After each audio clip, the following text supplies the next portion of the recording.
Welcome back, everybody, to a brand new episode of Smash Factor, where the T-Box stays hot and the numbers speak for themselves. This week, we had 5 leagues in action across the country from the Carolinas to California, and the leaderboard filled up fast.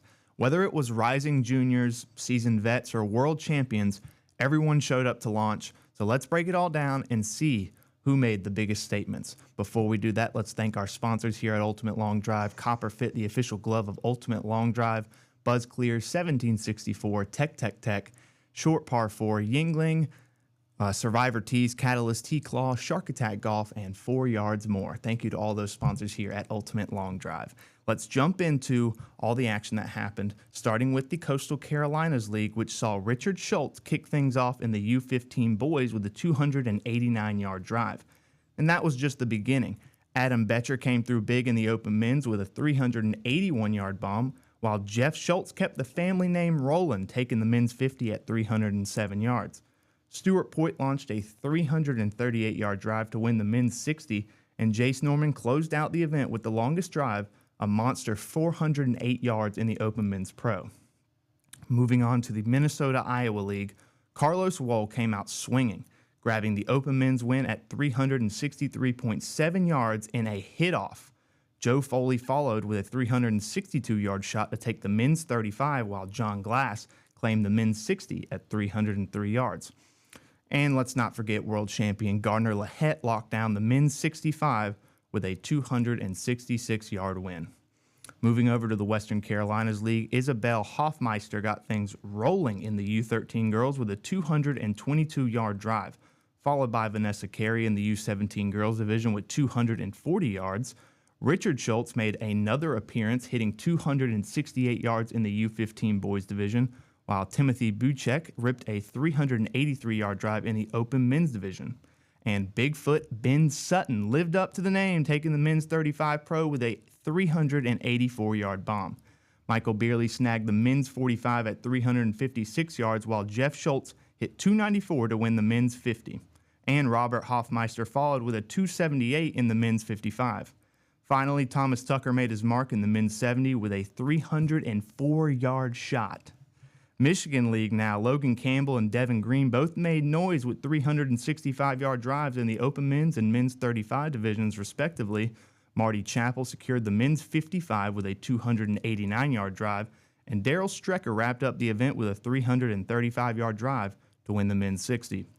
Finally, in the SoCal League, Jaron White opened with a 335-yard drive in the open men's division, while Marshall Buckler pulled double duty, winning the men's 40 at 316 in the Open Men's Pro at 323. Mark Stone King also grabbed 2 wins, 354 yards in the men's 50 and 331 yards in the men's 55. Lynn Ray showed consistency as well, winning the men's 60 at 307 and the men's 60 Pro at 313. Geoff Pearson came through in the men's 75 with an awesome 302-yard shot. After closing it out, Reese Schreiber took the Valor division with 314 yards. That is all the numbers from these past events. Let's jump into the rest of May and talk about the month of April and then jump into May. I'm already getting ahead of myself, but this weekend we have another North American Tour stop, which will be in Arizona at the Dobson Ranch. That's going to be from 10 a.m. to 2 o'clock p.m. Again, this weekend, April 26th. If you can get out there, go ahead and sign up now, ultimatelongdrive.com. Go to the North American Tour tab and check it all out. The other event this weekend on the 26th will be the Mid-Atlantic Top Dog event, their 6th event of the season from 11 a.m. to 1 o'clock p.m. Jumping into May now, May 3rd, we'll have 2 events, including the Central Texas event from 10 a.m. to 1 o'clock p.m. at the Golf Ranch, Dallas, and the Mid-Atlantic event number 8 at Arundel Golf Park from 12 o'clock to 2 o'clock p.m. Moving to May 10th, we've got 4 events that day, including the Minnesota-Iowa League at the Bertram Chain of Lakes from 10 a.m. to 1 o'clock p.m., the SoCal Morongo League, the SoCal League at Morongo Golf Club at Tequette Canyon will be from 11 a.m. to 2 o'clock p.m. The other 2 events on the 10th will be Coastal Carolinas and the Western Carolinas League, Coastal Carolinas being here once again at the ULD Training Academy Center from 1 o'clock to 5 o'clock p.m., and then the Western Carolina League will be at the 4U driving range from 6 o'clock to 8 o'clock p.m. Moving to the 17th, just one event, the Michigan event at Tap Ins from 11 a.m. to 2 o'clock p.m. The 24th has one event as well, but that will be followed up by another event on the 25th. The 24th includes the Mid-Atlantic League at Woodridge Farm from 12 o'clock to 2 o'clock p.m. And on the 25th, Western Pennsylvania goes to Miller Golf Center from 1 o'clock to 3 o'clock p.m.